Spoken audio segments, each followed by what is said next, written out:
E agora? Onde você quer chegar com suas crianças, com seu filho, com a sua filha? Bem, nessa série que a gente está fazendo sobre as crianças em casa, eu vou tentar hoje dar algumas dicas de planejamento e objetivos que a gente queira para os nossos filhos, para as nossas filhas. Bom, antes disso, eu queria dizer o seguinte para você. Esse é o terceiro vídeo desse tema. Se houver mais perguntas, se houver mais gente interessada e perguntas interessantes, a gente pode continuar aprofundando esse tema. Caso contrário, na semana que vem tem assunto novo no pedaço. Você que decide. Deixe seu comentário aí embaixo. E antes da gente seguir em frente, sempre lembrando, esse vídeo não é monetizado, não está nos Trend Topics, jamais vai estar, né, nesse assunto. É um vídeo para amigos, para você, para quem eu gosto muito. Se você achar que esse tema é interessante ou que o que está sendo falado aqui é importante, faz o seguinte, vai, se inscreve aqui no canal, bota lá o seu gostei, ativa o sininho, compartilha isso. Na hora que você compartilha, o algoritmo do YouTube fala, poxa, tem alguma coisa acontecendo ali. E comenta. Comentar, falar, deixar sua opinião e fazer perguntas estimula a gente a responder. Senão, a gente vai dizendo aquilo que a gente acha que pode ser importante a partir de conversas com amigos. Então, o nosso canal é muito despretensioso, é muito mais um registro, muito mais um desejo de provocar perguntas e reflexão. Muito simples, é um lugar aqui dentro da nossa casa, dentro do ambiente que a gente vive, né? E não tem nenhuma iluminação especial, câmera especial, nada disso. É simplesmente um bate-papo com você. Bom, vamos para o tema de hoje. O tema de hoje é onde é que você quer chegar com o seu filho. Bom, para a gente entender isso, de alguma maneira, a gente tem algum tipo de objetivo, que inclusive de maneira muito perigosa pode virar expectativa. E essa é a primeira coisa que eu queria falar com relação à preparação e a essa possibilidade agora de, tendo você, seus filhos, suas filhas em casa, né, prepará-los para alguma coisa. Muitos pais já no momento da concepção e a partir da gravidez e dos primeiros momentos, carregam seus filhos de expectativa. Expectativas que, por vezes, podem se tornar um peso. Expectativa é muito ruim, porque você não tem nada que garanta que a outra pessoa vá cumprir essa expectativa. Da mesma forma que os filhos também, por vezes, têm expectativas com relação aos pais. Expectativa é um negócio muito ruim, principalmente porque, usualmente, as expectativas se frustram. Bom, outra coisa é quando a gente tem esperança para o nosso filho, nossa filha. A gente fala, puxa, eu espero que taranana aconteça. Já fica um pouquinho melhor. Mas eu queria dizer para você que você tem a possibilidade, na hora que recebe um filho, uma filha, que a vida te dá, que Deus te dá, que a situação te dá, né? Você tem uma oportunidade de começar a colocar esse filho, essa filha, num determinado caminho. E o que eu quero lembrar nessa série? Desde o primeiro momento, eu estou dizendo para você que seu filho e a sua filha são mamíferos. Mamíferos tendem a se comportar não somente baseado na sua programação genética, nos seus instintos e no seu temperamento. Porque sim, nós temos essas coisas, nós temos programações genéticas que nos levam inexoravelmente por alguns caminhos, nós temos instintos que nos comandam, com toda certeza, e nós temos temperamentos diferentes, e isso não é uma exclusividade humana. Ponha isso na sua cabeça. Existem animais, diferentes mamíferos que se comportam de temperamentos diferentes. Se você já teve um cachorro, se você já teve um pequeno mamífero, qualquer, ou mesmo um grande mamífero, você vai ver que alguns têm um temperamento um pouco mais sanguíneo, né? Um pouco mais, assim, mercurial. Outros têm um comportamento mais manso, mais meigo. Outros são mais reflexivos, outros são mais falantes. Isso é temperamento. Isso, quando você tenta mexer nisso, a tendência é que você talvez provoque repressões que nem sempre são o melhor caminho. Não é disso que eu estou falando. O que eu estou dizendo é que enquanto mamíferos, a gente também conduz o meio, a família, né, o contexto tribal, o clã, a vizinhança, o lugar onde a gente nasce, conduz a gente por determinado caminho. Bom, cabe a você, e se você não havia ocorrido isso a você até agora, eu queria te dizer que cabe a você determinar o caminho ao qual você vai dedicar seu filho, sua filha. Não tem como. Porque ele não vai dedicar de si próprio, porque ele nasce e é colocado enquanto mamífero sob seus cuidados.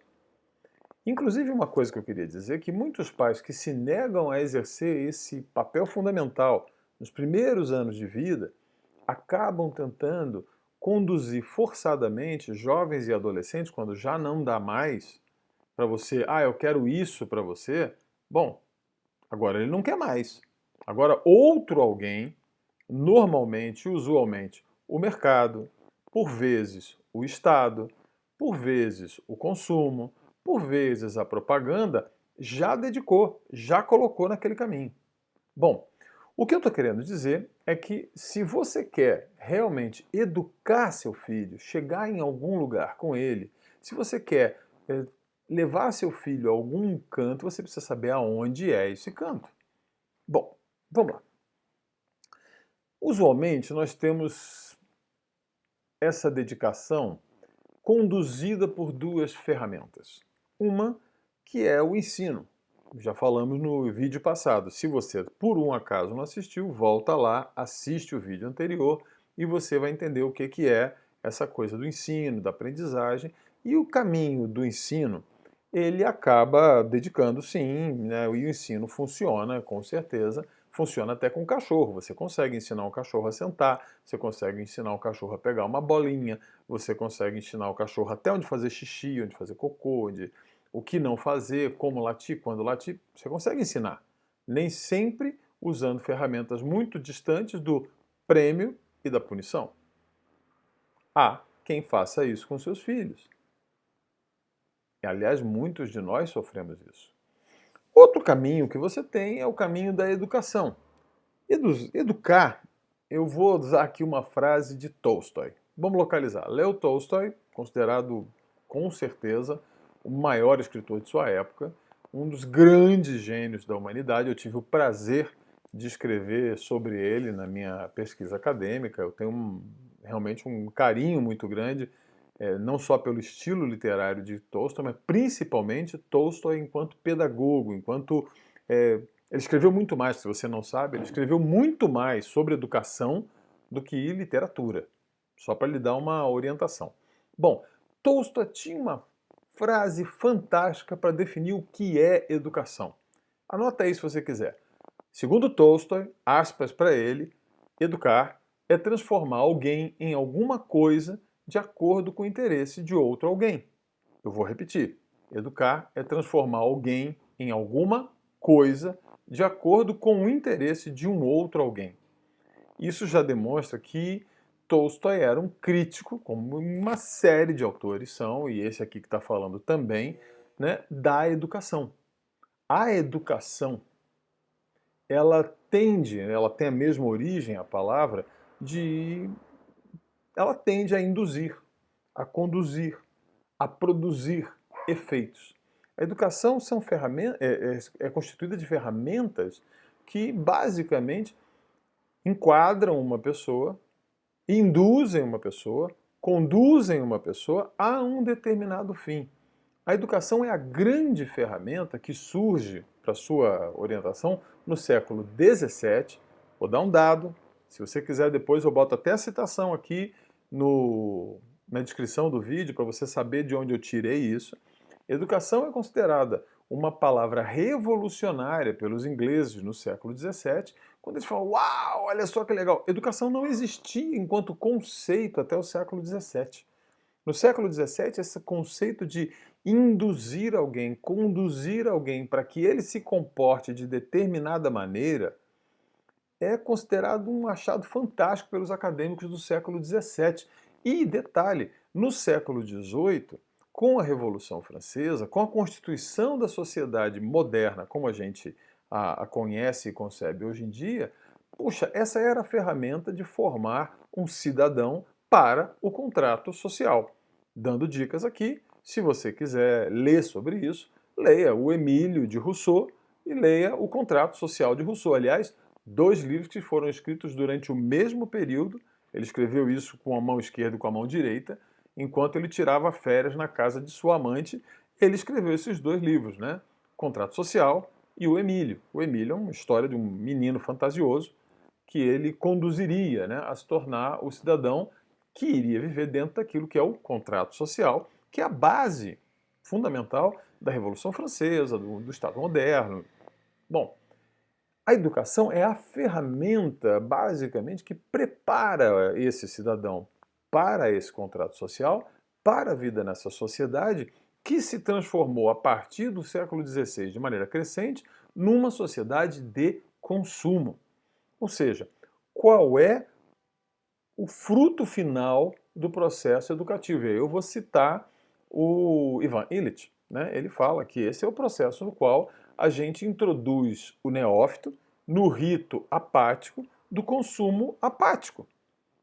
A gente transforma uma pessoa em um consumidor apático. Pior, a educação, como ela evoluiu, isso é um conceito que evolui, ela acaba se dando conta de que isso seria terrível. E aí começa-se a trabalhar em educação libertadora, educação crítica, educação de outras formas que tentam produzir um indivíduo crítico, autônomo, com iniciativa. E é óbvio que isso acaba gerando uma paralisia, porque você chega no meio do caminho, você tem um processo criado para enquadrar, induzir, conduzir alguém a se tornar um membro produtivo da sociedade de consumo, mas ao mesmo tempo, lá dentro da cabeça de enormes e grandes educadores, veio essa ideia de, poxa, a gente tem que produzir um indivíduo que seja mais crítico, que seja autônomo, que consiga dar algum tipo de resposta autônoma e ter iniciativa. Bom, essas duas coisas colidem no processo educativo. É por isso que a gente tem, entre outras razões, uma crise, não só na educação que a gente vive aqui no Brasil, mas em vários contextos do mundo. Bom, o que eu faço se o meu caminho não é ensinar meu filho igual ensina um cachorro, não é educar meu filho para que ele se torne membro de uma sociedade que, neste momento, encontra-se confrontada com o fato de seu fim? E se você quiser saber direitinho como é que funciona a educação, daqui a pouco eu vou chamar a tua atenção, ou posso fazer agora, acho que fica mais fácil, que todo o processo educativo está baseado no passado. Você está formando seu filho para um mundo que não vai existir, por exemplo, e agora está bem fácil, depois da crise do coronavírus. Talvez uma das coisas que está mais clara é, puxa vida, o mundo pós-coronavírus. Como será o mundo pós-coronavírus? E pior, né, as pessoas já estão pensando em como cooptar esse futuro. Como fazer esse futuro ser um reflexo do passado?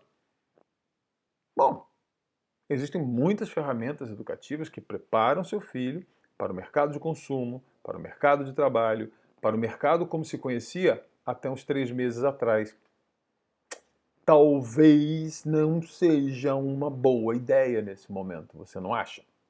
Talvez os instrumentos dados a ele até agora não servirão de nada para o mundo que está surgindo desta nova pandemia, dessa crise econômica, desta que todos os analistas têm dito é a maior crise que essa geração viu acontecer e se aproximando para ser uma das maiores crises da modernidade, que se soma à crise climática, que se soma à crise econômica e vai formando uma tempestade perfeita. Bom, talvez a educação que nos trouxe até aqui não seja exatamente o melhor instrumento para o mundo por vir. Por isso o desespero de tantos. Vamos voltar ao normal, vamos voltar a consumir. Nunca mais nós vamos ser os mesmos. Você quer ver quanto é que vai mudar? Pensa agora, a próxima vez que você for comer um pedaço de bolo que alguém soprou. Nossa cultura mudou. Nossos hábitos vão mudar. E ou nós nos adaptamos a isso, ou a gente está ferrado. Bom, qual é o instrumento que permite a gente passar por diferentes desafios desse tipo e usualmente é dito, por exemplo, por Jacques Ellul, que é o único trabalho real do ser humano, a geração de cultura. E aí, essa é a última forma de dedicação. Que objetivo você tem para o seu filho, para sua filha? Você quer ele uma pessoa ensinada e ensinável? Você quer que seu filho ou sua filha seja uma pessoa educada? Ou você desejaria que seu filho fosse uma pessoa culta? O que é, no fim das contas, cultura? A gente vive um momento no Brasil complicadíssimo, onde as pessoas tentam definir o que é uma cultura boa e uma cultura ruim. Cultura não é boa nem ruim, cultura é. Cada povo, cada nação, cada agrupamento humano, cada família quase tem a sua cultura. E o que é cultura? Cultura é aquilo que emerge do contexto daquilo que Platão chamava de pantaku, né? O todo educante, a série de circunstâncias em torno desse ser humano que fazem com que ele emerja, né? Ele vai emergir como um ser culto, um ser não só participante e conhecedor daquela cultura, como também um ser que participa produzindo cultura. Por exemplo, uma cadeira. Hoje em dia você compra uma cadeira e você vai comprar uma cadeira igual na China, nos Estados Unidos, no Brasil, sem identificar essa cadeira como pertencente a uma determinada cultura, a não ser essa tal cultura globalizada, que não é nada mais, nada menos que a cultura do mercado de consumo. Agora pense aí há cento e poucos anos atrás, talvez 80 anos atrás, e você olhando uma cadeira, você diria: ah, essa é uma cadeira japonesa. Ah, essa é uma cadeira italiana. Ah, essa é uma cadeira russa. Ah, essa é uma cadeira indígena. Um banco indígena? Você identificaria isso porque tem uma série de traços culturais que dizem que aquilo pertence a determinada cultura, aquilo é um produto cultural. Bom, você pode, dentro de uma cultura, dizer: ah, isso é japonês, ou isso é chinês, ou isso é indígena. E você consegue identificar a que período da cultura aquilo pertence por alguns traços, por alguns detalhes, pela maneira como ela está decorada, pela maneira como ela é feita, você consegue até dizer se essa cadeira pertencia a um homem ou a uma mulher ou a uma criança. Você consegue, na cultura, identificar, particularizar o objeto cultural, porque ele pertence sim a uma cultura, mas ele também pertence a um período, que quer dizer que ele tem traços comuns ao longo de todos os seus períodos, porque uma geração produz cultura em cima da cultura que já existia antes e que neste processo ele vai expandindo esta mesma cultura. Bom, a pergunta o que é uma pessoa culta, uma pessoa educada? Uma pessoa educada é aquela capaz de conseguir se inserir no mercado como ele é, que consegue e domina os códigos para conseguir um emprego, conseguir um trabalho, conseguir empreender alguma coisa, pode acontecer uma dessas três coisas. Ela consegue seguir regras, ela consegue se adaptar a determinadas circunstâncias. Ela pode ser ensinada, por exemplo, a ficar trancada num lugar 8 horas por dia. Apesar do ser humano ter esse desejo enorme de se relacionar, de estar em contato com a natureza, fazer outras coisas, ela pode ser educada para ficar diante de uma tela 8 horas por dia, produzindo, ou ficar numa fábrica em trabalho repetitivo o tempo todo. Ou ela pode ser educada a ter como único objetivo acumular dinheiro. Isso é uma pessoa educada. E você há de convir comigo, e acho que nesse momento que a gente vive do país, de maneira especial, que você pode encontrar muita gente educada, absolutamente inculta. E pior, aculturada. Hoje é muito comum você chegar, encontrar alguém que tem doutorado e que é inculto, não conhece, não sabe do que se trata, não conhece sua própria cultura, e eu não estou falando aqui de cultura erudita. Alguém que conhece o mito da caverna de Platão, como foi comentado essa semana, né, por um determinado ministro, ou alguém que não se lembra o último livro que leu, como um outro determinado ministro, Ou alguém que é capaz de errar as regras fundamentais da língua portuguesa, sendo também ministro, ou alguém que cisma que há um passe de mágica qualquer para curar doenças, como determinados presidentes de determinados países. São pessoas educadas. São pessoas que fizeram o nível fundamental, o nível médio, o nível superior, em alguns casos. Fizeram o nível pós-superior, né? Foram até o PhD. E permanecem incultas, desconectadas, não são nem o que elas são. Elas não são brasileiros, elas não são. Essas pessoas não são latino-americanos, essas pessoas não são nem mesmo parte da cultura do seu estado. Elas vivem aculturadas na cultura do outro. Ou absolutamente, simplesmente incultas. São coisas educadas, mas são coisas. Bom, ao mesmo tempo, eu posso mostrar muita gente culta, muito bem educada. Ou seja, a educação não é um empecilho para a cultura, mas eu posso garantir a você que é sim possível educar alguém, sendo esse alguém inculto. Além de inculto, também você há de convir comigo, basta ver o caminho que a gente está vivendo, que é possível você ter uma sociedade que ocupa uma faixa média e que essa faixa média da sociedade é ocupada por pessoas não somente incultas, como ignorantes de quase tudo. Desde algumas coisas básicas que agora estão sendo desafios para algumas pessoas, como cozinhar, limpar a sua casa, arrumar as coisas, já que não tem quem faça por ele, até mesmo ignorantes sobre elementos básicos da história, da geografia, de outras culturas, consciente de outros seres humanos, consciente para algo além do seu umbigo. Que objetivo você tem para o seu filho, para a sua filha? Eu queria dizer que qualquer ferramenta daquelas que eu citei no vídeo passado, né, que você possa lançar a mão, elas vão se tornar mais aplicáveis na medida, e tão somente na medida, em que você tenha claro na cabeça que objetivo você tem para ele. Você quer alguém ensinável, ou seja, fica sentado. Muito bem, Flipper. Você aí, calha a boca. Pode ser? É esse o teu objetivo? Bom, eu te digo, existem ferramentas muito boas para isso, pavlovianas, que você pode usar. Talvez seu objetivo seja, não, eu quero que meu filho seja muito bem sucedido no mercado de trabalho, tenha uma posição dentro da sociedade que consiga... Acabou a sociedade onde ele podia usar essas ferramentas. Desculpa, talvez não seja. Esse elemento tão importante que surgiu no século XVII, talvez não vá servir para o fim do século XXI, onde seu filho vai viver. Mas uma coisa que nos acompanha desde a pré-história é a cultura.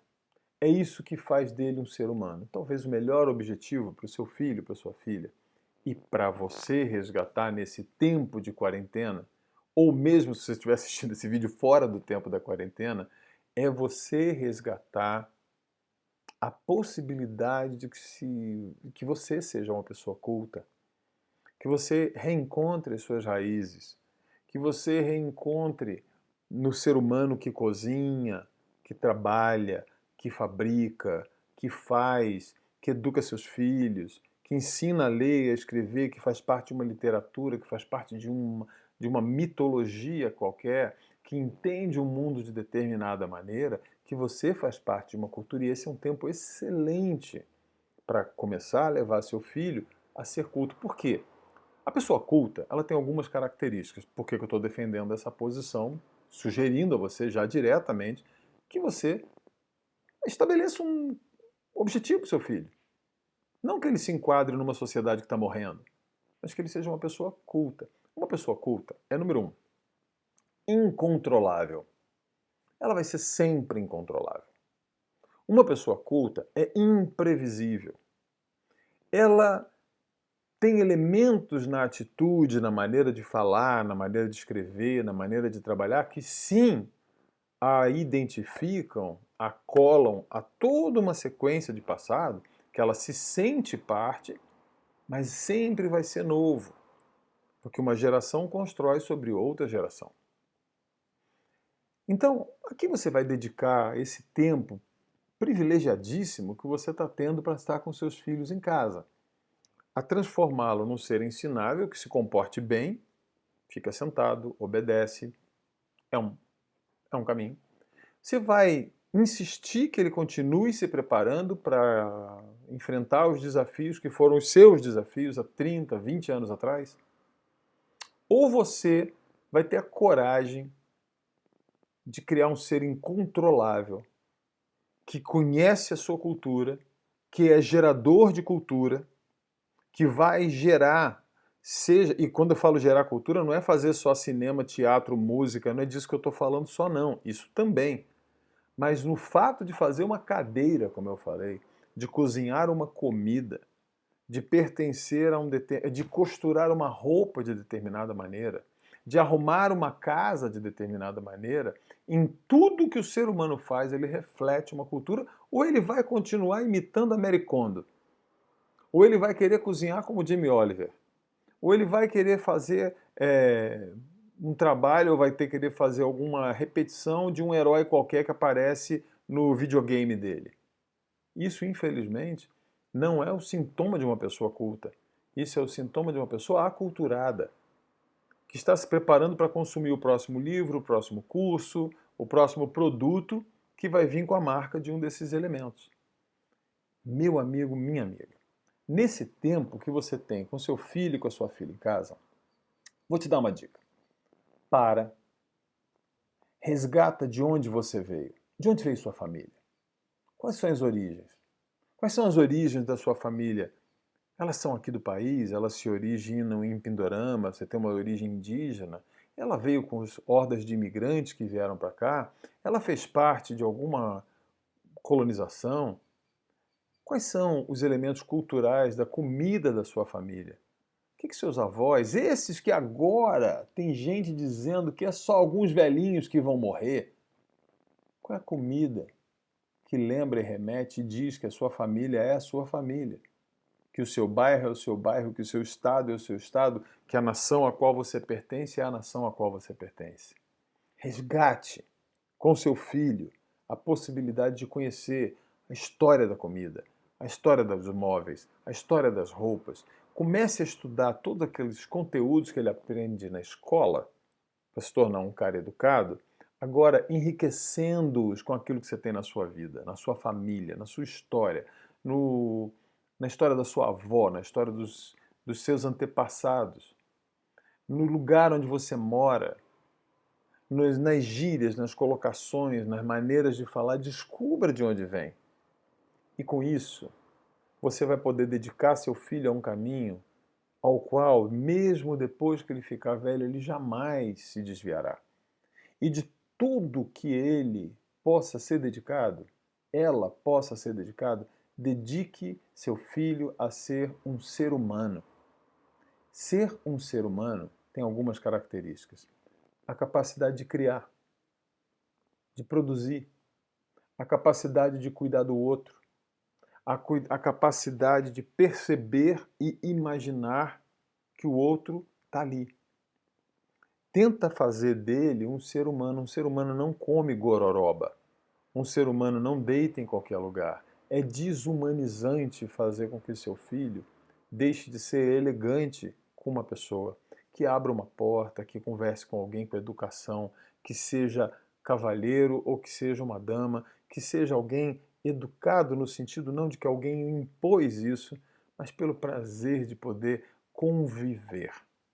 Por fim, os seres humanos não são esses seres isolados, presos a usar isso aqui como instrumento de relacionamento. Nós estamos, nesse momento, presos nas nossas casas. E essa pode ser a grande oportunidade que você tem de, junto com seu filho, junto com a sua filha, reaprender o que é sentar na mesa e conversar. Minha dica, comece com comida. Isso vai fazer uma diferença grande. Depois, pequenos trabalhos manuais. Trabalhe um pouquinho com roupa, trabalhe um pouquinho de história, vá procurar as fotografias antigas, começa a fazer uma linha de família, começa a contar de onde veio, descubra o país dos seus antepassados. Era aqui? Era na Europa? Era na África? Era na Ásia? De onde vieram? Quais eram os idiomas que eles falavam? O que acontecia? Olha aí! História, geografia, física, química, matemática, tudo isso vai se interessar naquilo que é a sua cultura. Eu espero que você estabeleça isso. E, por favor, mais uma vez, se você, por acaso, gostaria que a gente aprofundasse mais o assunto sobre crianças em casa, eu só vou fazer algum vídeo a mais se você perguntar. Se você tiver algum tipo de dúvida, ou se você fizer um comentário e fala sobre isso, como é que é assim, como é que é assado. Se não, na semana que vem a gente já está mudando de assunto, já está indo para outro assunto, já está comentando mais um pouco desse tempo privilegiado que a gente tem para estar nas nossas casas. Um abraço e até a próxima.